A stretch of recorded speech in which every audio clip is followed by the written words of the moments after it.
Mike Moore Media, the first place to hear Rockingham County news and information. I'm checking in now with the mayor of Eden, Neville Hall. Our program is sponsored by Carter's Auto Repair and Exhaust on Kings Highway in Eden. Hello, Mayor. How you doing, sir? I'm doing fine, Mike. Hope you are.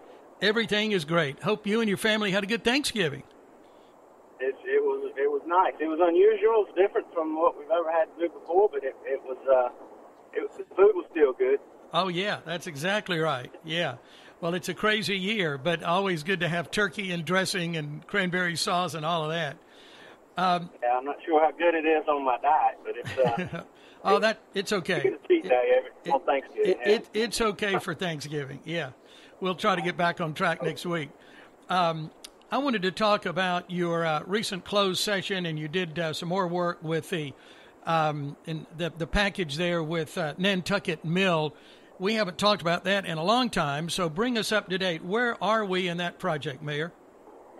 Yeah, we actually, at the end of the last scheduled council meeting, went into closed session to discuss some incentive package for the developer and development of the Nantucket Mill, and then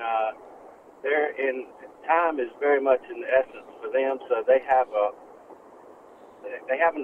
an agreement with us almost as fast as we could do it, so that they could qualify for the North Carolina Housing Authority funds that they're getting. And so we actually had to have a called meeting last Monday to approve the incentive package that our team had assembled for them. And so we did that and sent them the letter of approval, and now they're moving forward with the project. Finally, after a couple of years, they've been trying to get everything lined up, and I think now it's finally going on. And part of the package that comes from the state, the tax credits and things, they have to be complete. That project needs to be completed within 2 years. So it's going to be you'll see a fast change over near the canal.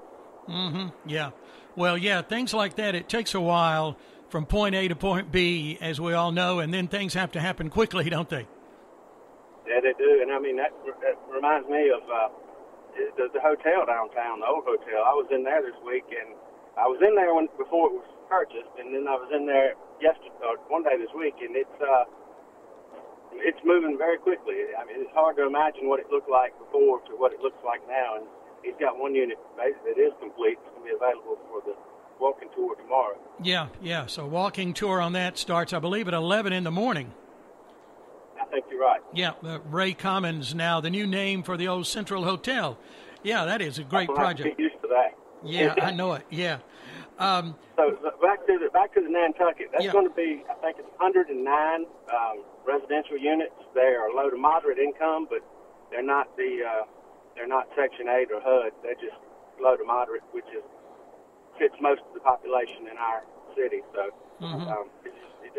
it's going to be a good option for a lot of people. It's going to be, the revitalized meals that are happening all over the country.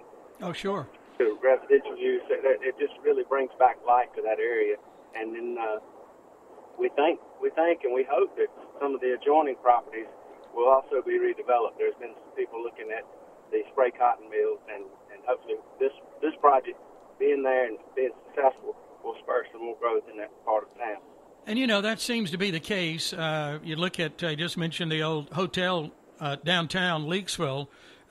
Sometimes it takes one or two people to kind of get the ball rolling and everybody else get on board.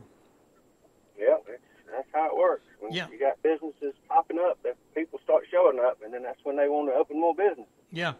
Well, the Nantucket Mill project, what kind of incentive packages are we looking at there? Maybe state and local? State, I'm not exactly sure. I know it'll be significant tax credits that they can sell, and that's how they pay for it. It's about a $23 million investment. And as far as the city goes, we are forgiving the inspection fees up to $100,000. So that's really not money that we're paying out of our pocket. We're just it's money we won't collect, but we'll get it back in tax revenue eventually. Mm-hmm. Oh, sure. So that package. There is a piece of land that the city has to acquire from the current owners as part of our EPA order. We have to. There's a piece of land they have that we need that for a sewer easement that we were going to have to acquire anyway. So we're buying that and crediting that money to the project too, to try to. We're trying to reach up. They had a $750,000 target that they needed to come up with for funding, and then so forgiveness of some fees and applying a purchase of some land to the project, and then we're doing a low interest loan with them, and we'll make the payment, the first payment to them when they're halfway complete. So it's not like they're going to take the city's money and leave. So we're loaning them money at low interest to get them to that, get the difference. So, okay. And then we're expecting some money. Well, we got some money already from the Purina plant. Yeah. Where they've already done some permitting, and that money that's paid to code into inspections has to be used for code enforcement. And we felt like this is the biggest code enforcement issue we have in the city. So all those old mills that are falling down. So we applied that towards it, and then we're hoping to get some money from the General Assembly. They're not in session right now, but we've had talks with people in Raleigh, and they're all for rehabbing old property. So I think we're going to qualify and get some money from there. And like I said, the balance of that is just going to be a low-interest loan that the city will make. Okay. Payments for. Well, I appreciate the update on that. Yeah, that seems to be, if there's some funding available, old properties like this, old mills, there's really an interest in that, isn't there? I think so. I mean, people started doing them, 20, 25 years ago, if I'm right. I've been seeing them for a while, and they tend to be a very sought-after place to live. They're nice. You got old high ceilings and wood floors, and I mean, that's just a neat place to live. So I think they'll be successful. Yeah. Okay. Well, appreciate the information on that. While we're talking about, just to say it this way, old rundown property, let's talk about that house at 619 Spring Street that keeps coming up at city council meetings, and I know that was a topic last month, and it seems like the board has bent over backwards to help the people wanting to fix that up, but nothing's happening. In fact, building inspector Bob Vincent said zero had been done. So, and I know you'll be talking about it at the December meeting. So what's the next step in something like that? Well, the last thing you want to do is spend taxpayer money to tear down a property that somebody intends to rehab. But you can only wait so long. The neighbors complain. It's a safety issue. And so they get a letter. It goes on for a long, long time. And finally, when you get to the point to tear it down, then the property owner comes in and asks for more time. And it's a hard decision to make. But so what we did with the one on Spring Street was we gave them 60 days until the November meeting to do something. Well, it turns out on the last day, on the 30th day, they came in and got a permit. We were going to be updated on the 30th day whether they had done anything or not. And in fact, that was all they have done is gotten a permit. So the 60 days are up now, and now it's just a matter of looking at it in December. If we have it on the December agenda, a lot of times the December meeting is very brief.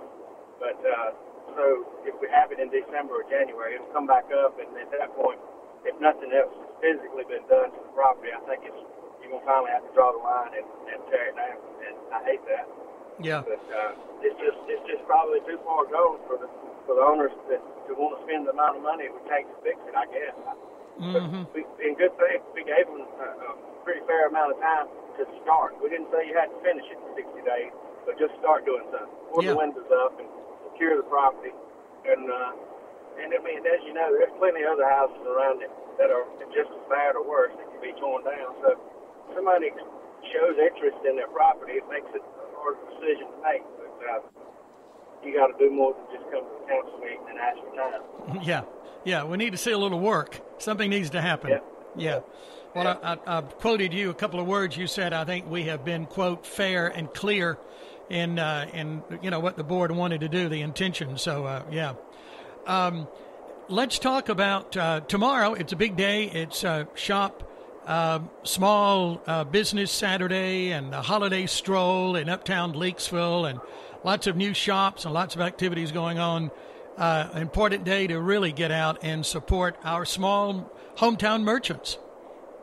Yeah, all through this pandemic, the big box stores and the grocery stores and some of the, home improvement stores, they're experiencing increases in sales. So, and now it's time to come back and take care of the local merchants a little bit and just be mindful that they need our help as much as or more than the big stores. Right? And this is an opportunity to try to draw people to the uptown area. And like you said, there are several new businesses there that could be your first opportunity to stop in and see what they have. And hopefully, everybody will have a successful day as far as the merchants go. And then their activities, they got a horse and buggy that's going to be available for free. I know the coffee shop's offering some free hot chocolate, and it's just try to get everybody in the holiday spirit. Although it's a weird year, but I think you can social distance and stay apart from each other and do the things, wear a mask, and it can still be a successful event. Mm-hmm. That's exactly right. Yeah. Well, I know the CDC doing what they should be doing, I guess, but it hasn't helped when they say don't go to restaurants and don't shop, and don't go in businesses, shop online. That doesn't help at all. But yeah, if we can just make sure all of those COVID-19 guidelines are in place and everybody does things safely, hopefully that'll be okay. I think it will, especially if the weather is anything like it is today, then be more than comfortable being outside on the sidewalk. That's right. That's exactly right. Well, I know you're on the road. Is there anything else we need to mention before we wrap it up? I think we covered it. It's been sort of slow, which is good, but it's the end of the year. Things slow down a little bit with the holidays, people off on vacation, but we're still plugging along, trying to do the best we can for the city. I know you are. Well, we've got a good team, and I appreciate you at the helm and making things happen. So thank you, Mayor. Thanks for talking to us. Always good to do that. Have a good weekend. All right. Good to talk to you. Okay. Bye-bye. Bye. That's our Mayor of Eden, Neville Hall. Our program is sponsored by Carter's Auto Repair and Exhaust. Charles Carter is there. He has over 30 years of experience in the business. And then he has all these qualified mechanics working around him. And you add in all those years, you kind of get an idea of the experience and the people that are well qualified to do the work for you. Quality work, affordable prices. They specialize in exhaust work, custom and stock exhaust. Well, they really do all automotive work. Lots of people depend on them all the time. Carter's Auto Repair and Exhaust, open Monday through Friday, 8:30 to 5.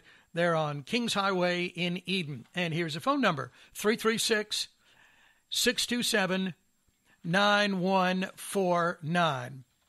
And if you need more information about what's going on around the city, a couple of websites to check out, edennc.us and exploreedennc.com. And, of course, you can find out more about what's happening in Eden on their Facebook pages.